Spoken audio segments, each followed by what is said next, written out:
now that you're on the ice and you're back in Rockford and rolling and getting ready for opening night? Yeah, it's been good. It's been a bit of a task trying to get to know everybody with everybody walking around with masks on, and we got the team split up into a couple rooms still. So trying to get to know the guys a little bit has been a bit of a challenge, but everything on the ice has been going really well. Scott Leber, you are active, sir. Hi, Cody. It's good to see you back in Rockford. The last time you were here was a really special year going to the Western Conference Finals. So where does that experience kind of rank among your career highlights and your enjoyable seasons playing hockey? Well, actually, you know what? In terms of enjoyable seasons, I'd say it ranks quite high. Obviously, that season didn't go the way I initially planned it. I was kind of in a situation where I wasn't ready to be done playing in the NHL, and kind of had a chip on my shoulder trying to gain some traction and try and get back up top. But once we realized that really wasn't going to be a thing, I just tried to take on as much responsibility as I could. And the role that they had hoped I would take on when I came down here ended up being something I had a lot of fun with. And that was working with the young guys and trying to help develop their games a little bit. And obviously we made a few moves at that time where we ended up having a couple older guys that really helped us kind of turn a corner, I guess you would say. Our power play came to life, and all of a sudden we started putting a real good game together, and ended up having a lot of fun with it, and obviously going as far as we did. And you were the IceHogs Defenseman of the Year that year. Can you still play at that same level?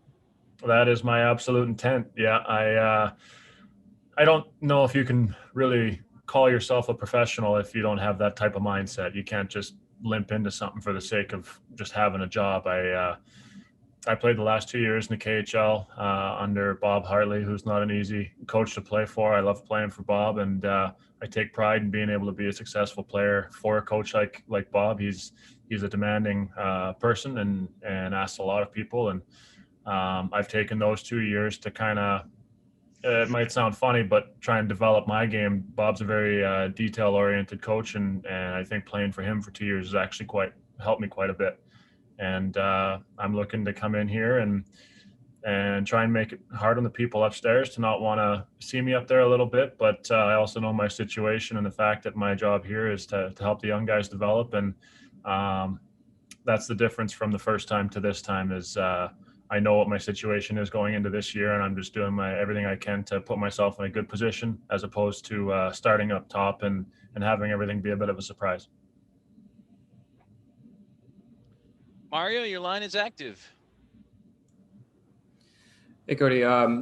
Coach King mentioned your name as one of the guys that are going to be looked at as, like another coach on the ice, and probably part of the leadership group with this team.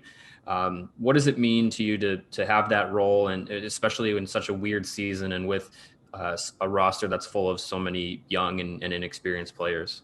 Well, that was one of my real interests in coming here after playing in the KHL for a couple of years is I really enjoy working with the young guys.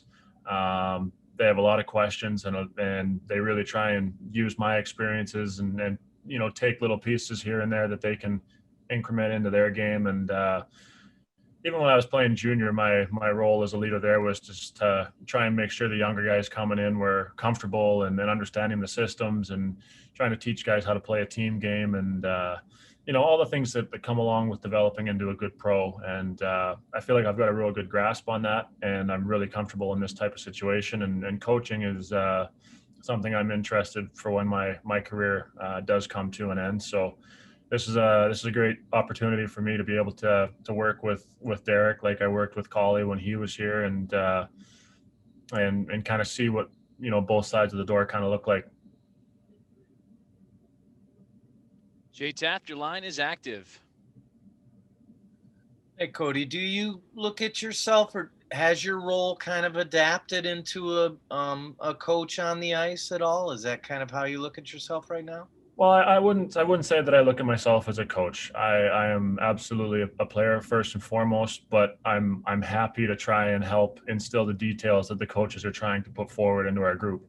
I understand the importance of details in this game if you want to have a successful season, and outside of structure and details and stuff for these young kids, I I enjoy trying to work on them with, shooting mechanics and maybe trying to add a few tools to their kind of toolkit that they might not have or might not realize that they could utilize as capable as they are. So I wouldn't say I look at myself as a coach. I consider myself fortunate that the coaches see me that way, but I try and be as vocal and helpful to these young guys as I can.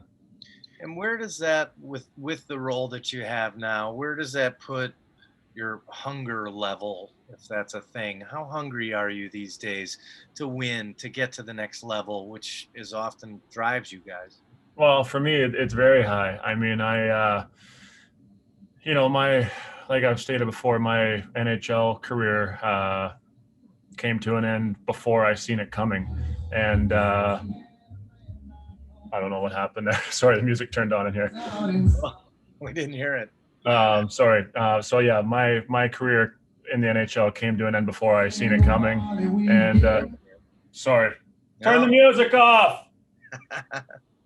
But for me, my kids are 2 and 3 and 4 right now. And after playing in the KHL for 2 years, it's been hard for my family to see me play a lot of hockey. And for me, my goal is to make it back up there and let my family and my kids see me play in another game. So that's what's driving me right now. If you were to ask where my hunger level is, I'd say it's extremely high. Just to have that moment for my family again. And like I said, I enjoy my role here, but I'm definitely trying to play to a level where they would recognize me. Nice. Thanks, Cody. Patrick Williams, your line is active, sir. Hey, Cody, thanks for doing this. I wanted to ask you about the veteran market this year. It's been really tough for a lot of players. Mm-hmm. What was it like for you, kind of looking around the league, and what are you hearing from some of your fellow veteran players? Our situation, my family and I really enjoyed our time in the KHL, but when COVID hit, it was a bit of a unique situation trying to get home. We ended up getting stuck in a hotel room for close to 2 weeks trying to get home with the borders closing. Our flights got canceled 5 or 6 times, and it was just a bit of a nightmare for my wife and I. And my stepmom was with us at the time, and our 3 kids. So at that time, we just kind of said that this was going to be the end of playing across seas for us. And when we started looking into things, I kind of brought up to my agent that coming back here to this situation, because obviously Kinger was still the coach and had a good relationship with him. I asked him to reach out and see if it would be something that the Chicago organization would be interested in.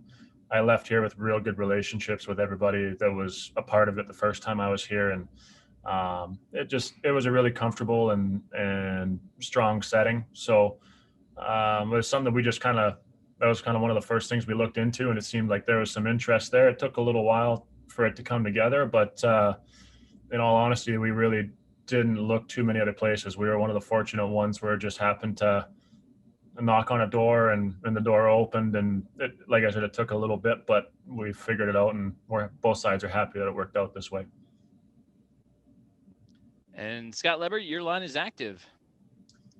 Cody, I'm guessing this will be the first time in your career you haven't played in front of large crowds. How challenging will it be for you guys just to not have that crowd energy to feed off of, to keep your energy level up, take on that responsibility for yourselves without fans in the stands? Well, it's obviously going to be a change for everybody. Obviously, playing in front of fans is a big part of the excitement level and the heartbeat of this game. The fans' reactions and all that kind of stuff obviously plays a huge part in momentum. So it'll be a bit of an adjustment for sure. But I think at the same time, like anything else, once you get into the swing into the groove of a game, you're so in focus that I think guys will be able to manage just with focusing on what their job is at the current time and what they're supposed to be focusing on the game. If you've got a good head on your shoulders, you shouldn't really be concerning yourself with the fans all that much. Like I said, we'll definitely miss that presence and what they bring to the game, but as professionals, you have to be able to stay in the moment. And if I could slip in one more question, you played for Jeremy Colleton here.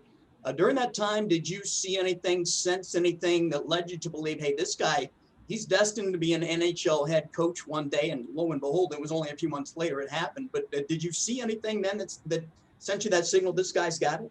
Well, you know what? I was always really impressed with Collie. For me, that was the first time I had ever been put in a situation where my opinion was really asked for. A lot of times up top, you get your guys that have been around a long time. Obviously, a good buddy of mine, Shea Weber, he's always kind of had that relationship with his coaches and his GMs where they might talk to him about certain things that other guys don't get to talk about. And so for me, this was the first time I got put in those situations where the coach would actually ask my opinion on certain stuff and actually wanted to know what I thought. And I thought that was a real impressive trait of Colley's.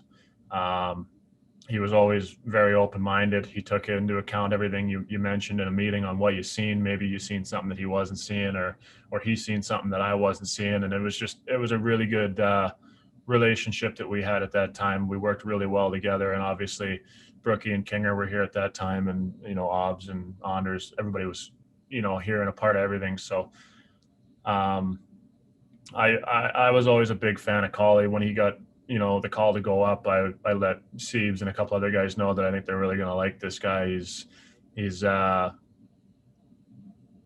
think he's going to surprise a lot of people real quick, and I think obviously his situation up there hasn't been an easy one, but I think he's done a very good job managing it. By the way, I think you're ready to coach. The way you handled that music and yelled to turn down the music, it sounded like a head coach. So I think you're ready. Thank you. Brandon Kane, I see your hand is up and your line is active. Brandon, you'll be the last question for Cody Franson. Hey, Cody. Dating back to the past 2 seasons in the KHL, what was it like to play against Alti Barmakian and then also Arthur Kayumov with Locomotive? You know what? It was a great experience for my family and I. We got to live in Moscow, and it's a great city. Our way of life was actually much better than we had kind of anticipated. So we enjoyed our 2 years over there. And obviously, you play so many teams in such a short amount of time over there. With the travel, it's a lot of 2+ hour flights with time changes, and I'd say that's probably the hardest thing about playing over there is the travel schedule that you're kind of on.